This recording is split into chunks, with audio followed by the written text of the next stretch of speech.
Hey guys, and welcome. Today we're going to be talking about the functional trainer chest fly. This is an incredible exercise for your chest.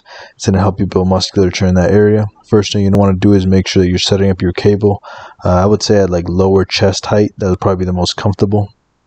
So on this machine is like an E, and for me at least. And then you want to make sure that your rotation arm is put at like a 3. I'm just showing you how to move it. And then you want to choose your appropriate weight. So I recommend you start off light and then slowly start to increase the weight over time.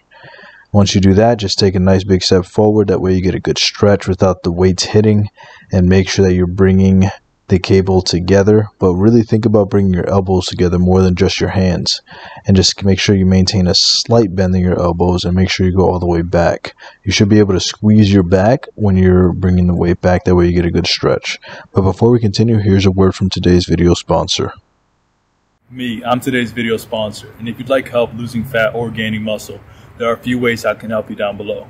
Either set up a free consultation with us, purchase through one of our free affiliate links, or purchase one of our instant access affordable training programs. Can't wait to be of service to you.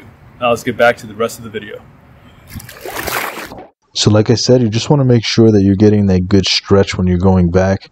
The worst thing you can do is just do half reps on this exercise. You're missing out on so many muscle fibers, it's ridiculous. So just make sure you go all the way back and all the way forward. And really, like I said, think about bringing those elbows together. The next thing I want you to do is make sure you're taking a bilateral stance, meaning both legs are right next to each other. I don't recommend you take a lunge stance when you're doing any fly variations, only because it tends to cause people to rotate. So, they're kind of like lopsided when they're doing their flies. Another great way to just make sure you can keep your balance is keeping your core really tight and your glutes tight and a slight bend in the knees. What that's going to do is going to allow you to really absorb a lot of that momentum that naturally comes from using cables like this without any back support. And I would highly recommend you guys do it even if it's a little bit unstable, because it's going to help you build more stability in the shoulders and things like that. The next thing I want you guys to focus on is making sure that you're keeping your chin tucked. I don't want you looking up. What that's going to do is going to throw off your center of gravity. You're going to start looking up. Your body's going to start moving way more than it has to. Focus on one fixed point in front of you with your chin tucked. That way your spine stays neutral. And also make sure that you're doing it in a nice and controlled fashion.